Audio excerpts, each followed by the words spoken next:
para a nossa alma, Senhor. Que o Senhor abra os nossos olhos, a nossa compreensão, fala conosco, nos faça compreender, Senhor, esse texto e nos ajude a aplicá-lo nas nossas vidas, pelo nome do Senhor Jesus. Amém. Deixa eu ler para vocês aqui. Eles me farão um santuário para que eu habite no meio deles.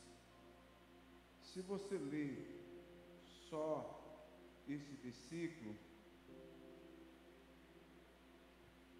você vai fazer uma série de questionamentos. O que é que Deus está falando? E por que Deus está pedindo para que seja construído um santuário para que Deus pudesse habitar? Eu vou trazer para vocês o contexto histórico desse texto. Moisés, ele estava no cume do Monte Sinai. Ele estava lá,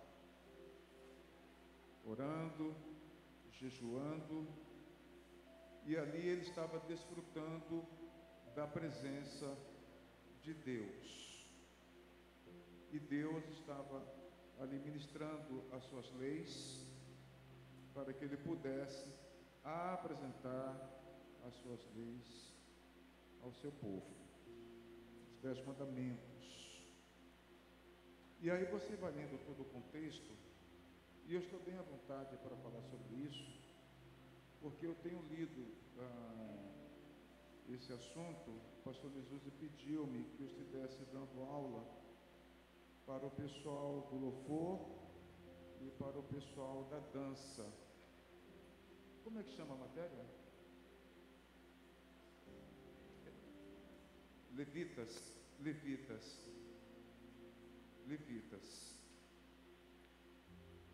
Essa é a matéria. Levitas. Por isso que aos domingos vocês não me veem aqui. Tem uma sala lá para eles lá. Então, eu estou lendo isso sobre o sacerdócio levítico, arâmico. E o que acontece? Então, ali é proposto que Deus iria manifestar a sua glória ali na península do Sinai, ali no Monte Sinai. Tem a península e o Monte Sinai ali. E você vai lendo o texto e a glória de Deus tomou conta de todo aquele entorno, a montanha, o entorno. Então você vai lendo o texto e ali você vai ver trovões, você vai ver vozes, você vai ver vento, e o povo fica muito assombrado com tudo aquilo, com a presença de Deus. A glória de Deus manifestou-se de uma forma tal como nunca antes visto. E você vai lendo, e até era uma glória tão assim intensa, que se um animal se aproximasse ali da base daquela montanha, ali no pé da montanha, ele seria fulminado. Tanto que quando Moisés, dentro desse contexto que eu estou trazendo para vocês, Moisés estava muito familiarizado nas suas orações, nos seus jejuns com Deus, e ele fala: por que você não me deixa vê-lo? E Deus fala: você não pode me ver pela frente, senão você morre, você só pode me ver por trás. Eu vou passar, coloco a mão sobre você, e você, quando eu passar, você me vê por trás, porque se as pessoas me verem, elas morrem. E o que as pessoas estavam ouvindo era a voz de Deus, parecia trovões, relâmpagos.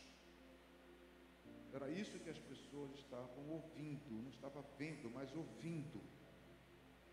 E todos eles ficaram mortos de medo. E aí Deus fala para Moisés: Moisés, está acontecendo uma coisa lá embaixo. Eu estou vendo que essas pessoas estão com muito medo de mim. Muito medo. Então eu quero habitar no meio deles. Eu quero morar no meio deles. Esse é o contexto. Quando ele fala, então vocês farão um santuário para que eu habite no meio deles. Esse é o contexto. E eu fico imaginando, lá no texto não está assim, mas eu fico imaginando Moisés pensando, só a sua presença aqui já fez um monte tremer. A voz parece trovão, a santidade parece relâmpago, reluz. O povo já está com medo. Eu fico imaginando Moisés pensando, imagino eu, o Senhor morando, habitando no meio desse povo, como é que não vai ser? Isso é um pensamento meu. E o que acontece aqui, queridos? É um texto muito maravilhoso. Isso. Você pode ler. A presença de Deus, ela é tão grande, ela é tão imensurável, que uma maneira de Deus se revelar a nós é se ocultando, o Deus Pai. Amém? Se ocultando.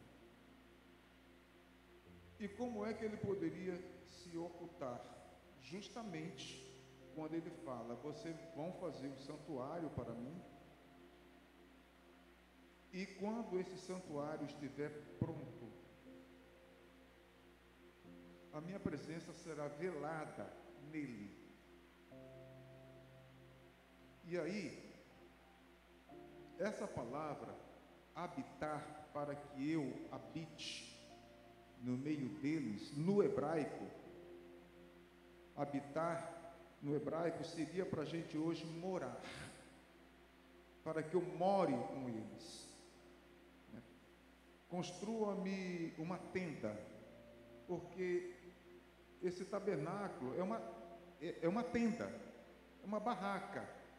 Eu vou mostrar para vocês uma foto, uma barraca. Eu vou armar a minha tenda, eu vou armar a minha barraca no meio do meu povo. E assim eu vou morar com eles. Então, esse santuário, ele é sagrado. Então, eu serei velado nesse santuário. E assim eu vou poder morar, habitar com o meu povo. Moisés, ele tinha conhecimento cultural daquelas civilizações pagãs.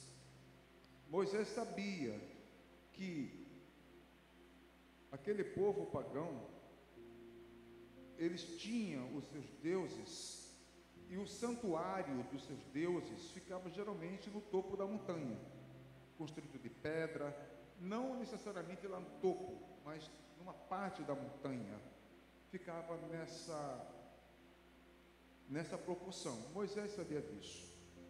E Deus, ele resolve descer da montanha para habitar, morar no meio do seu povo.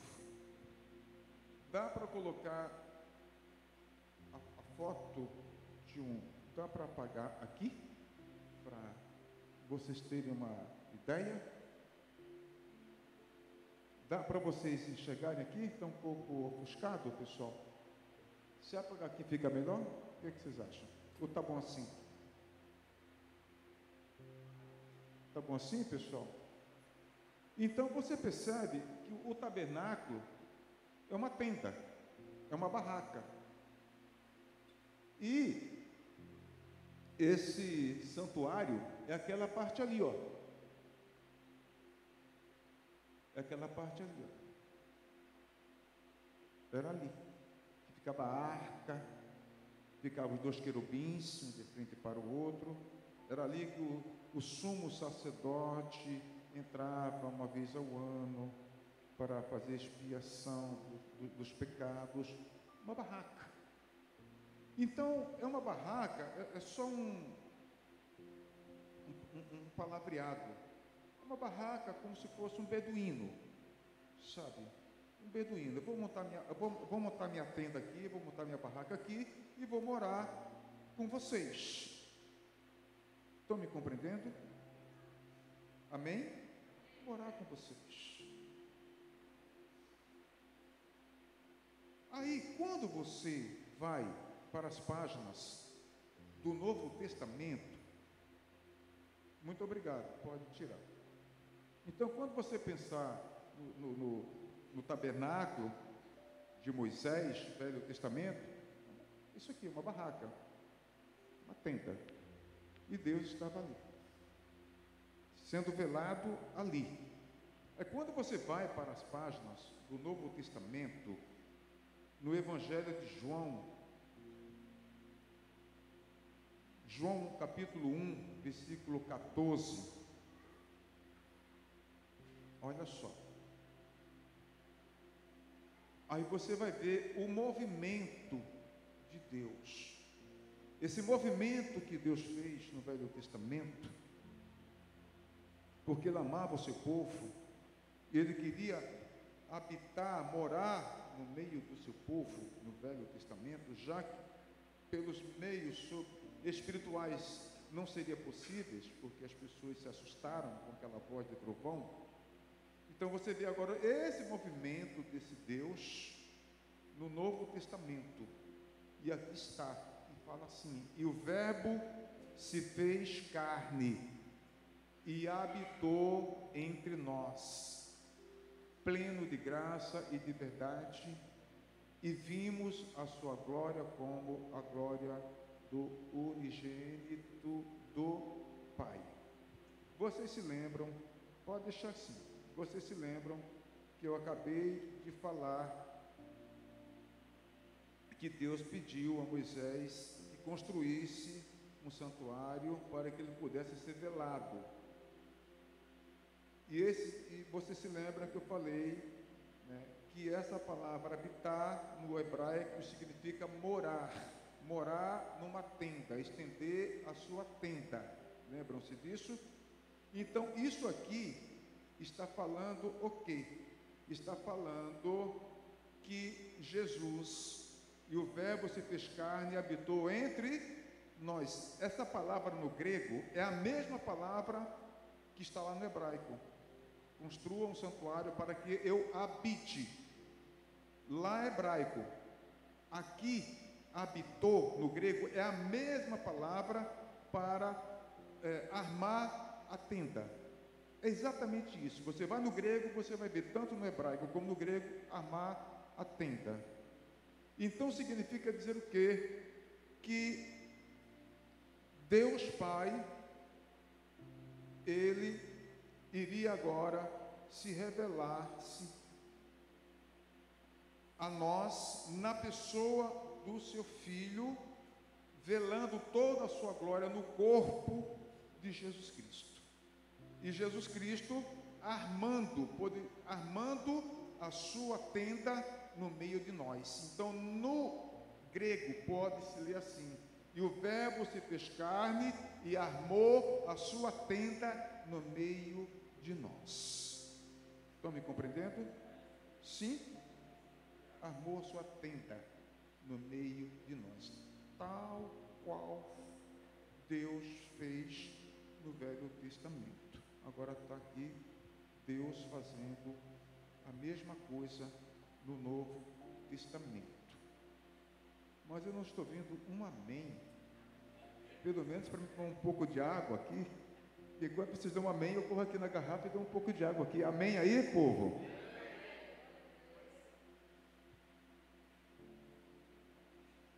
Porque eu teimo em falar para vocês que é muito importante você ler a palavra de Deus, mas é muito importante você entender o contexto histórico. Para você entender uma passagem bíblica, assim, com muita clareza, você tem que buscar o contexto histórico. E hoje você tem Bíblias de estudo, que te traz tudo isso que eu estou trazendo para vocês. Qualquer Bíblia de estudo pentecostal, você vai encontrar essas informações. Essas Bíblias de estudo é um pouco caro. Não é Bíblia de R$70, de 80, é de R$100 para cima. Mas vale a pena, porque isso ajuda você a entender a exegese do tema. Sabe? Então você fica pensando assim no Novo Testamento, poxa, então como foi no Velho Testamento, também foi no Novo? Sim, Jesus armou a sua tenda no meio de nós. Deus, para revelar toda a sua glória, ele precisou ocultar lá no Velho Testamento.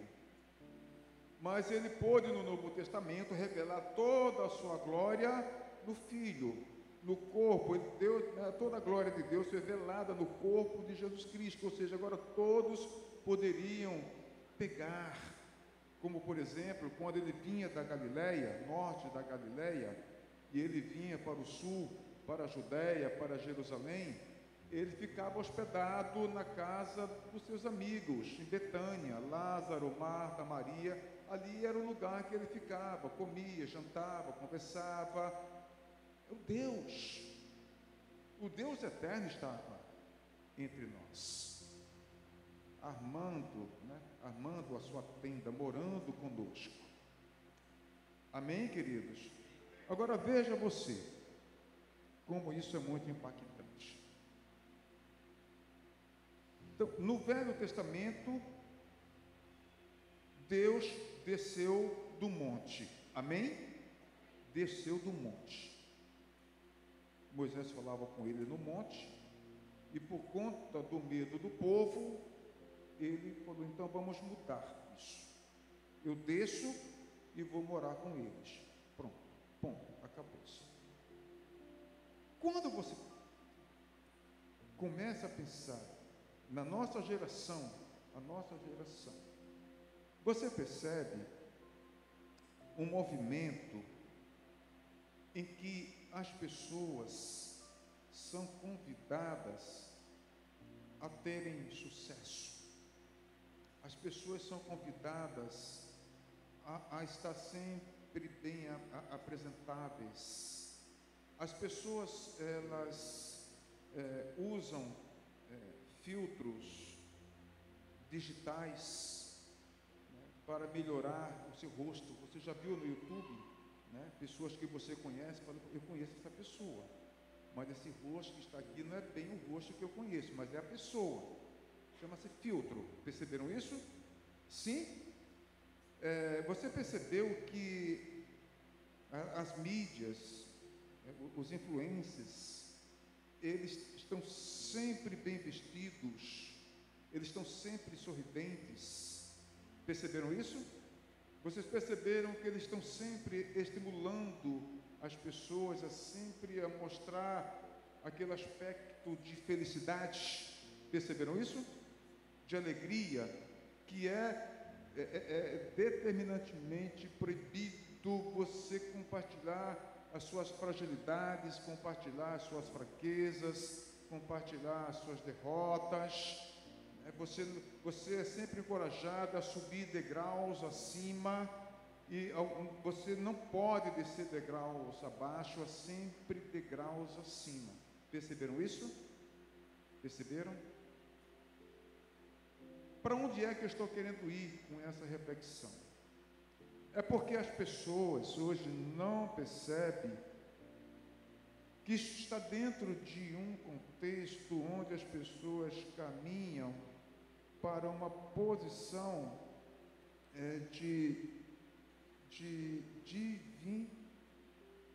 como é que eu posso colocar essa palavra? Divinização, de divino.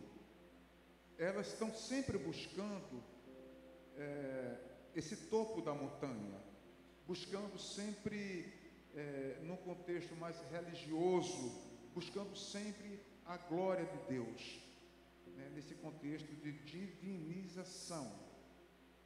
E você percebe que Satanás também fez isso. Eu vou subir e vou ficar,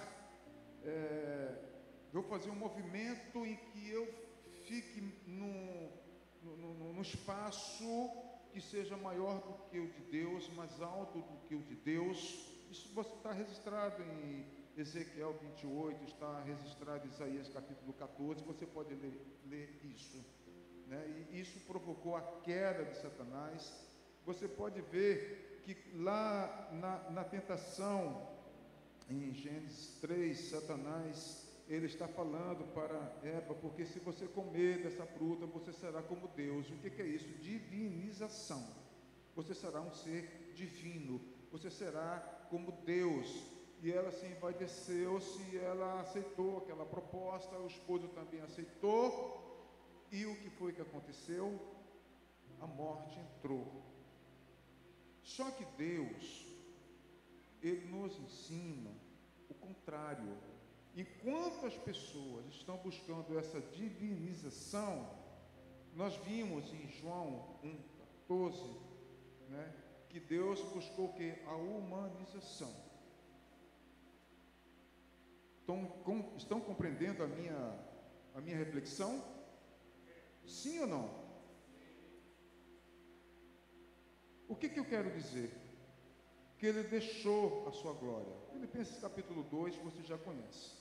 Esvaziou-se da sua glória, não teve como usurpação ser igual a Deus, mas assumiu a condição de servo. Isso é o quê? Humanização. Assumiu um corpo humano. Então, Deus, ele faz o caminho contrário. Ele quer habitar conosco, ele quer se relacionar conosco, ele quer comunicar-se conosco, ele quer que a gente tenha intimidade com ele, que a gente construa um relacionamento de intimidade com ele, dentro desse caminho da humanização. Assim como ele se fez humano no Novo Testamento, onde João tinha o prazer de encostar, de reclinar-se nele no momento de comunhão, ao sentar ali à mesa, ao compartilhar o pão. Essa é a proposta de Deus. Não é que as pessoas busquem o topo para buscar a glória de Deus, mas é o contrário. É tornar-se pessoas mais humanas. E o que é que acontece com isso? As pessoas, vocês têm vergonha de chorar na frente das pessoas. Vocês têm vergonha de compartilhar fraquezas. Vocês têm vergonha. O que as pessoas vão falar? O que as pessoas vão pensar? Eu não posso compartilhar as minhas fragilidades. Mas Jesus não teve vergonha de compartilhar as suas fraquezas. Não fraqueza moral, não fraqueza de pecado. Amém? Mas, por exemplo, ele demonstrou suas fraquezas quando ele não pôde carregar a cruz para o monte do Gólgota. Ele não conseguiu levar a cruz. José de Arimateia foi quem ajudou ele carregar aquela cruz. Ele mostrou fraqueza. Jesus, ele mostrou fraqueza quando ele gritou: eu tenho sede, eu estou com sede. Ele gritou: estou com sede. Ele mostrou suas fraquezas. Jesus, ele mostrou suas fraquezas quando ele gritou: Pai, Deus meu, Deus meu, Deus meu, por que me desamparastes? Ele demonstrou suas fraquezas. Esse é o lado humano de Jesus, que teve fome, que teve sede, que teve medo. Deus meu, por que me desamparastes? se possível, passa de mim esse cálice. Jesus, o homem, ele não teve vergonha de compartilhar suas fraquezas. Jesus não precisou usar filtro para mostrar a sua beleza para nós, porque quando você lê Isaías 53, diz que ele não tinha belezura nenhuma, que ele não tinha expressão. Vocês conhecem Isaías 53, pessoal? Quem é que não conhece? Quem não conhece, para mim poder ler para vocês? Só dois? Três aqui? Todo mundo conhece Isaías 53 aqui então? Quem não conhece, levanta a mão que eu leio para vocês aqui. Isaías 53. Coloca aqui Isaías 53, por gentileza. Vocês estão compreendendo a minha reflexão? Estão compreendendo? Qual é a mensagem? É ser mais humano. Sabe? É ser como Jesus, é ser como Deus. Eu quero velar-me dentro de um santuário, porque eu quero estar com vocês. Eu não quero que vocês tenham medo de mim. Eu sou um Deus bondoso, de bondade, de misericórdia, de graça. Eu quero estar com vocês. Eu sou santo, mas quero estar com vocês. Jesus armou a sua tenda no meio de nós. Humanizou-se. Mas nós temos essa síndrome de Lúcifer, de querer a glória de Deus, de buscar a perfeição, o culto ao corpo. O medo do envelhecimento, o medo dos cabelos brancos, o medo das rugas. Tem um empresário americano que ele gasta por ano milhões de dólares para rejuvenescer 20 anos. Vocês viram essa reportagem? Milhões de dólares. Isaías 53. Quem creu na nossa pregação, a quem se manifestou o braço do Senhor, foi crescendo como renovo diante dele, como raiz que sai de uma terra seca, não tinha formosura. Isso aqui era a identidade de Jesus. Olha só, foi crescendo como renovo diante dele. Aqui Isaías está colocando dentro de uma forma poética. Amém? Como raiz que sai de uma terra seca. Pense numa raiz que brota de uma terra seca. Ela é bonita? E uma raiz que brota de uma terra fértil, é bonita? É só você, entendeu? Aí diz que ele não tinha formosura nem beleza. Quando olhávamos para ele, não víamos beleza alguma para que o desejássemos. Ele não precisou usar filtro. Esses filtros que as pessoas usam hoje para mostrar nas redes sociais que estão com a pele de bebê. Precisou. Eu estou falando de Deus, o Criador da eternidade, o Criador dos céus e da terra, da vida, autor da vida, que tem o poder de chamar aquele que morreu de volta para a vida. Lázaro, sai para fora. Que teve o poder de ressuscitar o filho da viúva de Naim. Mãe, não chora, está tudo bem. Filho, acorda. Que teve o poder de ressuscitar a filha de Jairo. Estou falando desse que disse: aprendei de mim, que sou manso e humilde de coração. Mas nós não somos isso. Vamos ser maduros. Nós não somos isso.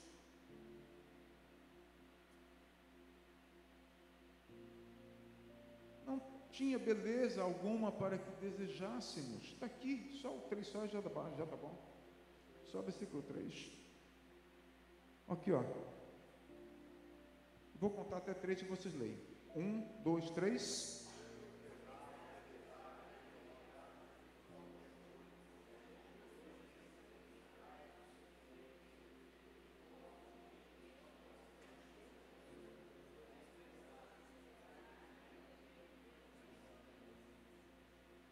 Eita, parece que eu estou em Atos 2. Pentecostes, um monte de línguas. Um monte de línguas estranhas. É isso. Eu lembro de uma música na década de 80, quando eu aceitei Jesus. Essa música era da Miri. Eu quero falar de um homem que veio há quase 2000 anos falar de amor tão puro, e por aí vai. E o refrão fala assim, exatamente Isaías 53, e ela vai descrevendo isso aqui, e ela termina assim o refrão: porque amor a mim e a você. Tudo isso aqui. Ele esvaziou-se da sua glória, assumiu a condição de servo, porque ele amou a mim e a você.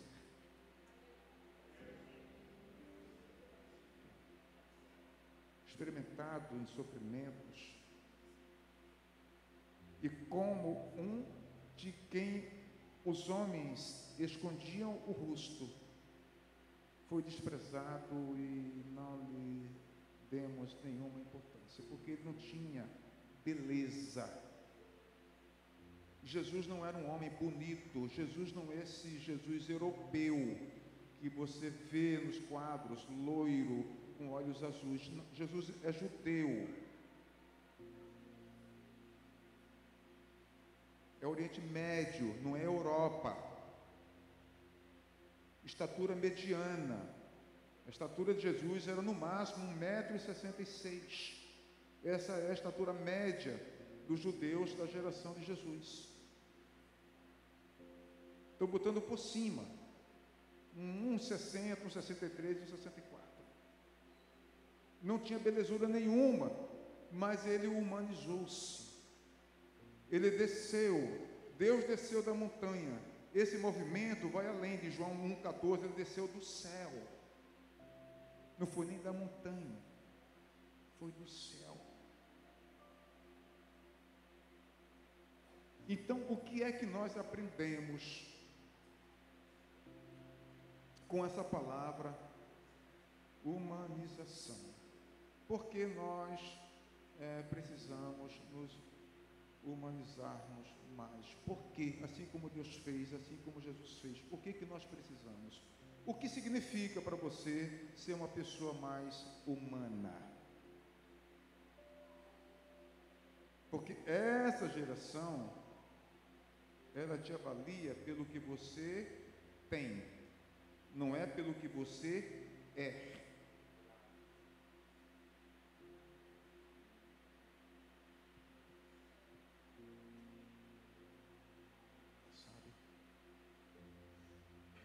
Mas Deus quer avaliar você pelo que você é, não é pelo que você tem.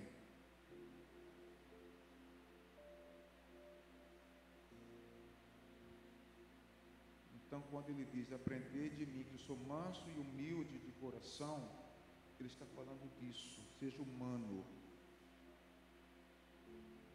E como é que você pode definir essa palavra, ser um ser humano melhor? Se humanizasse.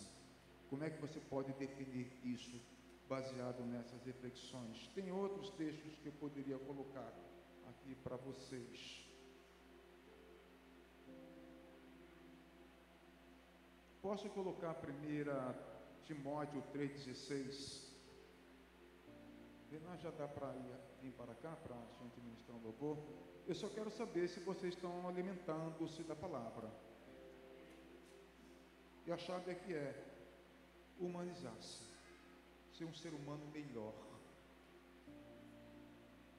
assumir o exemplo de Deus, esvaziou-se da sua glória, um Deus tão poderoso, que a palavra dele não volta vazia, não volta sem resposta. Se ele liberar uma palavra a teu favor, ela cumpre, sim.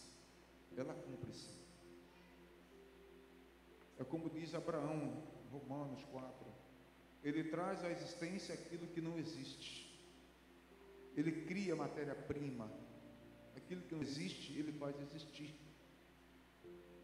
ele mostra como é importante a gente ser pessoas humildes, Amar as pessoas pelo que ela é. Então,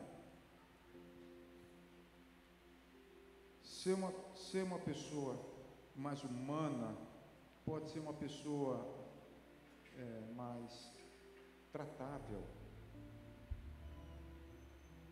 pode ser uma pessoa mais amável. Estão compreendendo isso?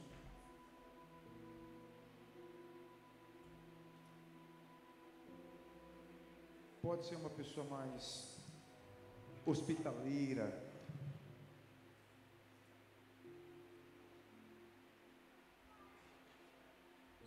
Pode ser uma pessoa mais paciente, uma pessoa mais benevolente. São características que você vê em Deus. Deus não é paciente, Deus não é benevolente, não é? Deus não é misericordioso, Deus não é bondoso.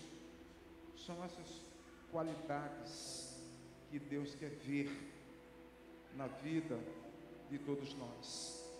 Deus não quer ver orgulho, Deus não quer ver pessoas buscando o topo do monte para buscar a glória de Deus. O que nós vemos no meio do povo de Deus são as pessoas buscando a glória de Deus, buscando o poder de Deus, buscando querer ser superior aos outros.